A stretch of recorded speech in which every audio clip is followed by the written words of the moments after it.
교회들 안에서 너희의 여자들을 잠잠하게 하라. 이는 그들에게 발언하는 것이 허락되지 아니하였기 때문이라. 율법도 말하는 것처럼 다만 그들은 순종 아래에 있으라는 명령을 받았느니라. 예. 중요한 말씀이 기록되어 있네요. 교회들 안에서 너희 여자들을 잠잠하게 하라. 예. 여기서 이제 세 가지 해석이 있어요. 이 부분에 대해서.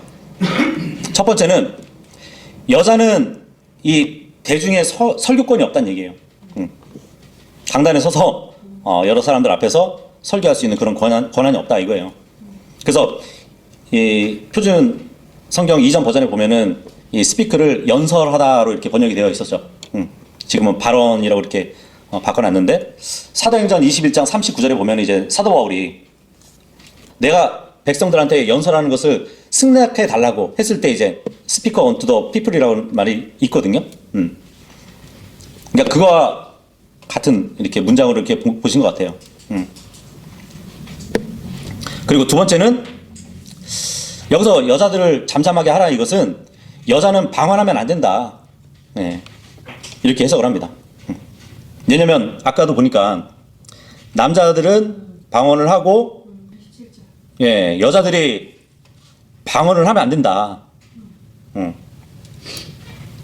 남자들만 하는 것이 원칙이기 때문에 그래서 뭐 두 사람, 세 사람 이렇게 기록되어 있는 것을 또 헬라어로 보면 모두 남성형으로 되어 있거든요.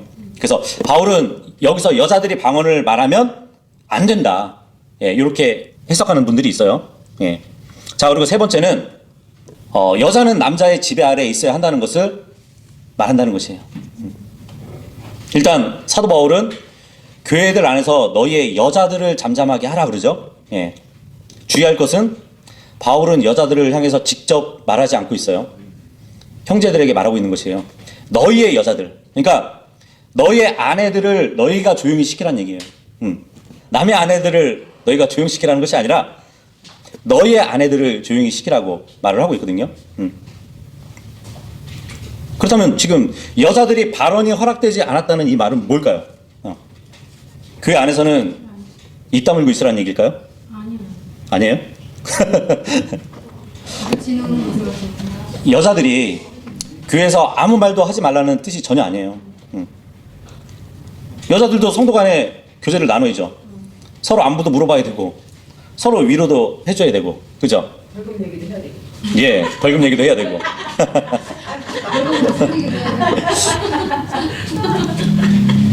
골로새서 3장 16절 보시면 이런 말씀이 있어요.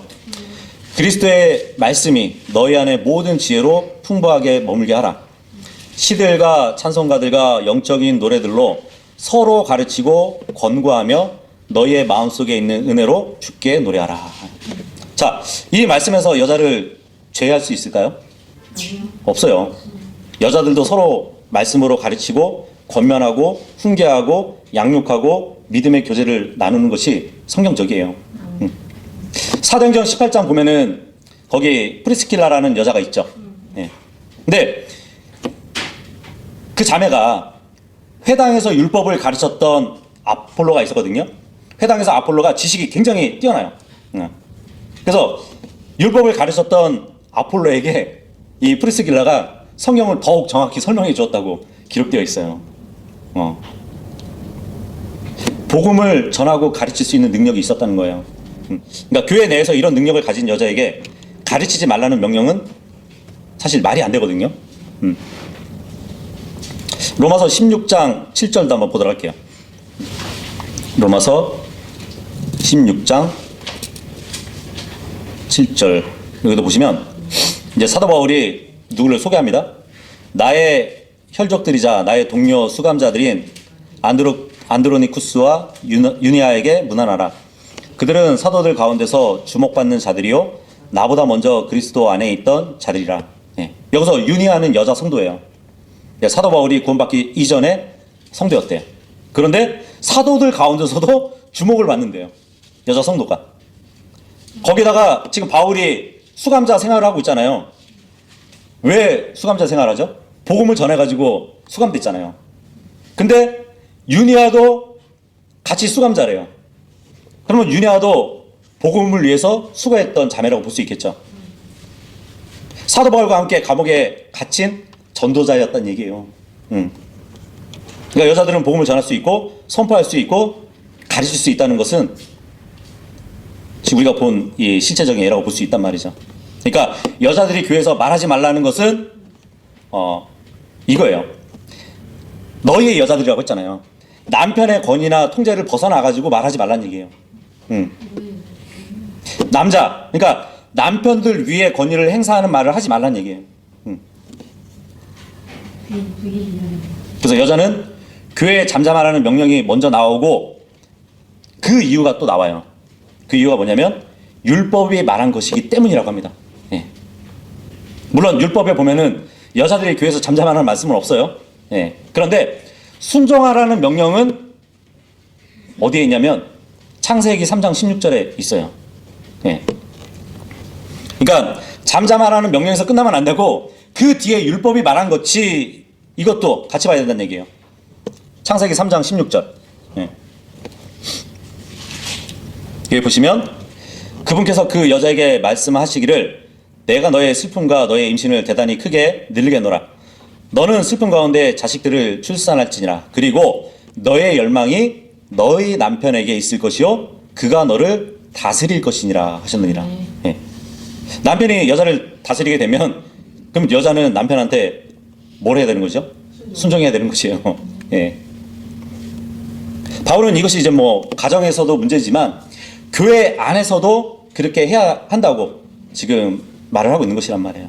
골로새서 3장 18절에도 아내들아 너희 자신의 남편들에게 스스로 복종하라. 그것이 주 안에서 마땅하기 때문이라 이 말씀을 해주고 있거든요.